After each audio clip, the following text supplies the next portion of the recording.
Il faut qu'on revienne sur les déclarations évidemment de la BCE d'hier, parce qu'on pensait que la BCE, la Banque Centrale Européenne, ferait des annonces pour aider les banques. On avait cru comprendre à la lecture de ce qu'on appelle les minutes de la BCE que plusieurs membres commençaient un petit peu à s'inquiéter de l'effet des taux bas sur la santé des banques. Eh bien non, pour le coup, on n'a rien eu, pas eu d'annonce, ce qui d'ailleurs n'a pas manqué de faire décrocher les valeurs bancaires hier. Bonjour Pierre. Bonjour David. Bonjour mon petit Pierrot. Alors Pierre Sabatier, donc économiste et président du cabinet PrimeView. Ce que nous dit la BCE, Pierre, c'est quoi? C'est qu'en gros, il est trop tôt, c'est les mots d'ailleurs, ce sont les mots de Draghi, c'est trop tôt aujourd'hui pour compenser les effets négatifs des taux bas sur la rentabilité des banques européennes. Est-ce que la BCE a tort déjà ou elle a raison d'estimer que pour l'instant, il n'y a pas urgence et que ça peut encore attendre un petit peu? Elle a raison. Elle a raison. Je crois que d'ailleurs, en fait, Draghi aura quasi quand même fait un sans faute depuis qu'il est là à la tête de la Banque Centrale Européenne. Ça nous change pour la gestion d'une Banque Centrale Européenne jusque-là. C'est vraiment quelqu'un qui ne se précipite pas et aujourd'hui, on est un peu dans un entre-deux. Vous parlez en fait, la Banque Centrale Européenne, ça ne sert pas en fait qu'à alimenter les banques, ça sert aussi à mettre du carburant dans l'économie à travers le système bancaire au cas où ça aille mal. Et pourquoi la Banque Centrale Européenne à travers le crédit en fait, c'est comme ça qu'elle active le levier au fait qu'elle fait s'accélérer l'économie ou qu'elle va la faire ralentir si elle sent de la surchauffe. Alors on est loin de la surchauffe. Et on en est où aujourd'hui? On est face à un ralentissement économique un peu partout dans le monde, un peu plus en Europe qu'ailleurs, mais pour l'instant ça reste un ralentissement. Et à quoi ça sert de dégainer tout de suite tant qu'on n'a pas l'assurance que ce ralentissement ne soit pas conjoncturel et simplement les choses vont aller mieux au cours du second semestre. Donc il était urgent d'attendre, c'est ça? Urgent d'attendre, c'est à quoi ça sert de dégainer tout de suite? Parce que si vous dégainez tout de suite, les armes qui restent en fait aujourd'hui pour la Banque Centrale Européenne pour soutenir l'économie si ça allait moins bien, ils sont extrêmement limités. On ne va pas beaucoup baisser les taux d'intérêt et on va... Alors on pourrait refaire du quantitative easing, mais bon, là pour le coup, ça serait se dédire alors même qu'on l'a arrêté en fait en fin d'année dernière. Exactement. Sauf que donc on n'a pas beaucoup en fait d'armes et donc quand on n'en a pas beaucoup, il faut les utiliser avec précaution. Et à bon escient. Et à bon escient. Sauf que quand on compare le sort des banques américaines, qui pour le coup, elles ont gagné 40 milliards de dollars auprès de la Fed, avec les réserves qu'elles placent dans les coffres entre guillemets de la Fed, quand les banques européennes, elles, ça leur coûte. La facture, c'est 7,5 milliards d'euros à 60% pour les banques allemandes et françaises. On ne se dit pas quand même qu'il y a un problème et qu'elles courent, nos banques européennes, avec un boulet au pied? Alors, quel est le mandat de la Banque Centrale Européenne? Ce n'est pas d'assurer la profitabilité des banques européennes. Le mandat de la Banque Centrale Européenne, c'est s'assurer que la liquidité circule suffisamment à travers le crédit sur la zone pour permettre aux agents privés, que sont les ménages, d'investir par exemple dans l'immobilier s'ils le souhaitent. Pour l'instant, on n'a absolument pas... La compétition n'est pas à armes égales. Mais il n'y a pas de compétition bancaire aujourd'hui en Europe versus aux États-Unis. Il n'y a pas de banque européenne qui travaille sur le marché américain. Il n'y a pas de banque américaine qui travaille sur le marché européen. Donc là, en l'occurrence, il faut bien comprendre quel est le rôle et à quoi ça sert une Banque Centrale Européenne.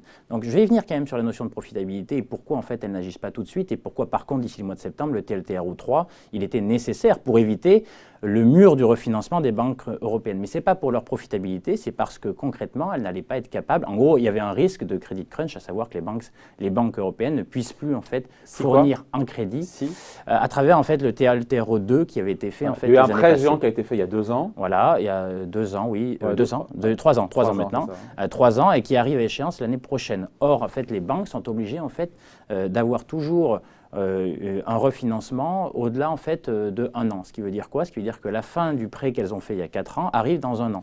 Et donc à partir de cet été, elles doivent rembourser la BCE. Eh bien en fait il va falloir qu'elles se refinancent, qu'elles trouvent en fait de nouveaux actifs pour se refinancer. Or s'il n'y avait pas eu de TLTRO 3, eh bien en fait il y aurait eu un mur de refinancement. Les banques auraient essayé de se refinancer. Pas toutes en Europe. Pas toutes, mais auraient essayé de se refinancer. Et là ça aurait pu provoquer quelque chose de très désagréable, à savoir en fait des banques qui, pour des raisons intrinsèques, ne prêtent plus dans un contexte de déjà ralentissement économique. Alors là, pour le coup, si ça se produit, c'est la récession assurée. C'est-à-dire que là, c'est la crise cardiaque assurée. Donc bien évidemment, la Banque Centrale Européenne s'est positionnée en disant que nous ne serons pas les responsables d'une crise cardiaque. Voilà. Mais pour autant, nous prenons le temps en fait, de bien identifier quels vont être les leviers qui vont permettre aux banques européennes de bien se porter, de continuer à faire leur métier, à savoir distribuer des crédits. Et pour revenir sur la profitabilité des banques, Enfin, j'en veux pour preuve, vous comparez aux banques américaines, mais on peut aussi comparer aux banques anglaises. Et les banques anglaises, elles, ont des taux de dépôt, à savoir lorsqu'elles mettent des réserves à la banque. Il faudrait qu'on explique 2 secondes après pourquoi est-ce que c'est qu'un taux de dépôt et pourquoi est-ce que les banques placent des liquidités. Mais oui, mais la banque anglaise, en fait, elle, lorsqu'elle a des réserves excédentaires qu'elle va placer donc à la banque centrale anglaise, eh bien, elle est rémunérée, alors que la banque européenne, elle, ça lui coûte 0,4%. C'est-à-dire qu'en fait, qu'elle met donc, 100 de quoi sur son compte. Quand on dit les réserves, les liquidités excédentaires des banques, alors, il y a deux types pourquoi elles ne se les prêtent pas entre elles? Pourquoi est-ce que si ça leur coûte, elles les mettent dans les coffres de la BCE? Alors, deux choses. Il y a deux types de réserves. C'est un petit point pédagogique. Réserves obligatoires, merci, c'est professeur. Les 2 minutes de réserve obligatoire, en fait, c'est tout simplement lorsque vous êtes une banque, vous avez un stock de dépôt, des gens qui viennent déposer leur argent chez vous. Et donc, en fonction de ce niveau de dépôt, vous devez avoir des réserves obligatoires auprès de la Banque centrale européenne, de la Banque centrale de tutelle. En fait, des réserves, c'est-à-dire que pouvoir mobiliser à tout moment. Sur un compte courant, en fait, il y a un pourcentage de 1% en fait, des dépôts qui doit être déposé en termes de réserve obligatoire en Europe. Comme une sécurité, comme un coussin de sécurité. Comme un coussin de sécurité si jamais en fait, il y a un problème de liquidité. Ça, c'est les réserves obligatoires, mais les banques, elles peuvent thésauriser plus. Elles peuvent mettre de côté plus. Ça s'appelle les réserves excédentaires. Et c'est pour ça qu'il y a un taux de dépôt négatif, c'était pour éviter qu'elles thésaurisent et qu'elles prêtent à l'économie. Exactement. Et donc, vous avez compris. Donc, les réserves obligatoires, c'est nécessaire, c'est une forme d'assurance. Et par contre, les réserves excédentaires, c'est inutile parce que d'une certaine manière, on a un acteur bancaire dont le rôle et la mission, c'est distribuer l'argent à bon escient, bien sûr, pour ceux qui seront en capacité d'embourser pour financer des projets qui soient viables, et de ne pas thésauriser, c'est-à-dire mettre de côté, parce que sinon, vous avez effectivement ce problème de la Banque centrale européenne qui essaye d'injecter de l'argent avec des conditions de financement formidables pour les banques, mais les banques qui refusent de le prêter, tant pis pour les thésauriser. Et donc, elles payent. Elles payent les 0,4% de taux de dépôt. Et est-ce un problème aujourd'hui ? Aujourd'hui, la profitabilité des banques, et c'est là où je voulais en venir tout à l'heure, des banques européennes est supérieure à la profitabilité des banques anglaises. Alors qu'en Europe, les banques européennes, lorsqu'elles ont des réserves excédentaires ça leur coûte, alors qu'en Angleterre, ça leur rapporte. Donc, ce n'est pas le sujet. Le sujet, en fait, de la profitabilité des banques européennes, c'est qu'est-ce que c'est les débouchés des banques européennes. C'est ce que dit d'ailleurs Mario Draghi. Il dit en gros, il rappelle en tout cas que les taux bas, ce n'est pas la seule explication du mal-être et de la question de la profitabilité des banques. Et en gros, il dit que c'est leur modèle économique qui est à revoir. Absolument. Ah oui, mais il sait très mettre les deux aussi. Mais alors, en plus, en Europe, on a quand même une chance d'avoir des banques universelles. C'est une spécificité dans le monde, cette histoire de taux de dépôt négatif. Nulle part ailleurs, dans les grandes banques centrales, on voit ça. On voit pas ça au Japon, on voit pas ça en Suisse, on voit pas ça aux États-Unis, on voit pas ça en Angleterre. Oui, mais est-ce vraiment surprenant à savoir Mais ça ne marche pas en plus puisque les banques, malgré tout, acceptent de se faire taxer leurs réserves excédentaires. Alors quand même, il faut le dire que pourquoi elles acceptent cela, c'est qu'elles fait, elles jugent que prêter, c'est-à-dire qu'investir en fait, cet argent est plus risqué qu'en perdre un petit peu. Donc vous êtes toujours sur la notion d'arbitrage. Mais si, c'est l'investissement. L'investissement, il oscille toujours entre deux notions.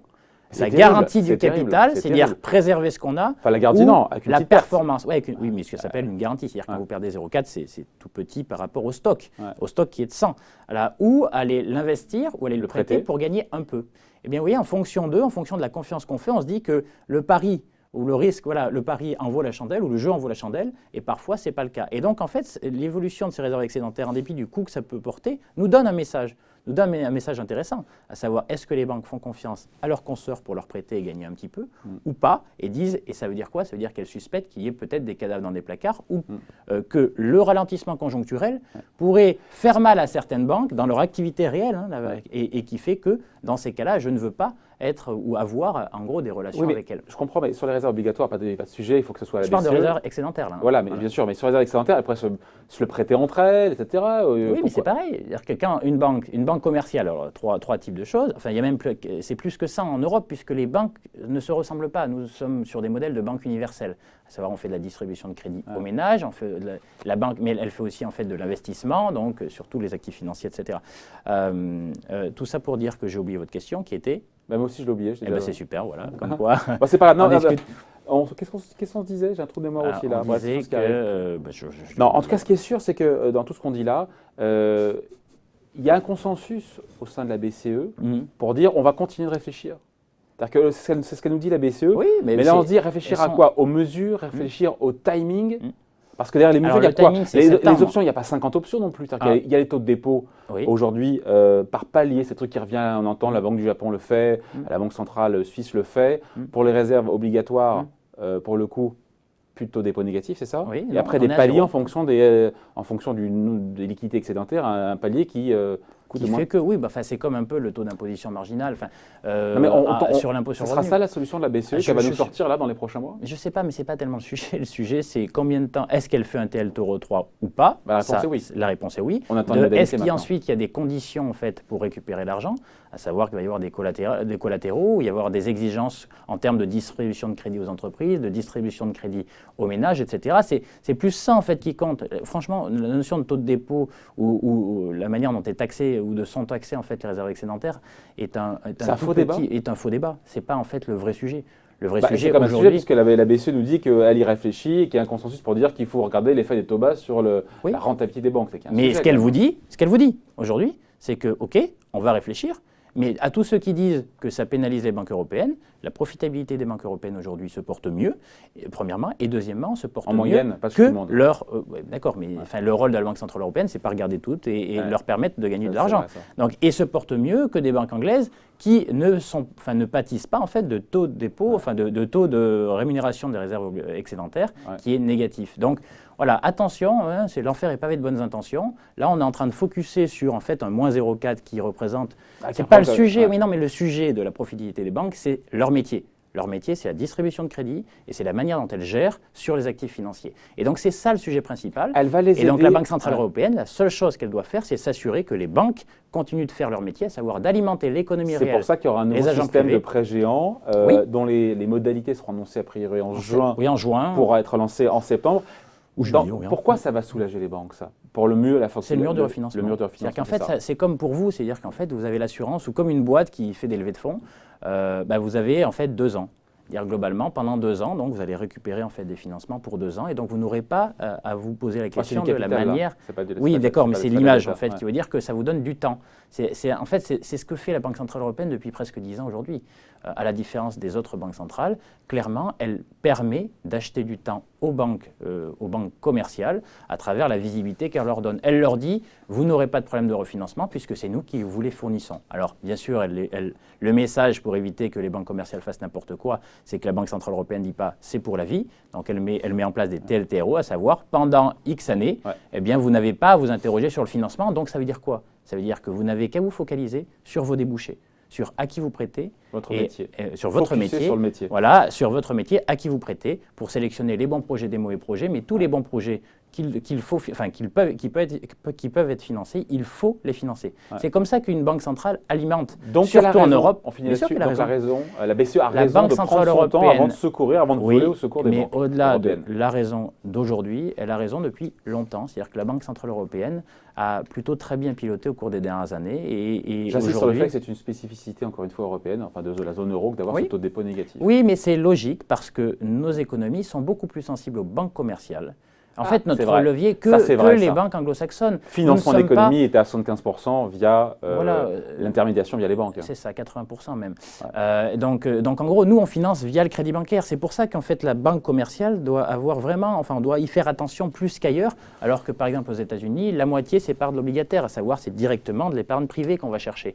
Donc vous voyez, c'est pas les mêmes leviers. On est beaucoup moins sensible aux marchés financiers. En gros, on se fout des marchés actions ici, puisque notre économie, nos modèles économiques ne sont pas basés dessus. Par contre, nous ne pouvons pas nous passer d'un système bancaire qui fonctionne bien. Voilà. Il a tout bon, Mario Draghi, même là-dessus, c'est ce que nous dit donc Pierre Sabatier, le président du cabinet PrimeView. Merci. Merci David.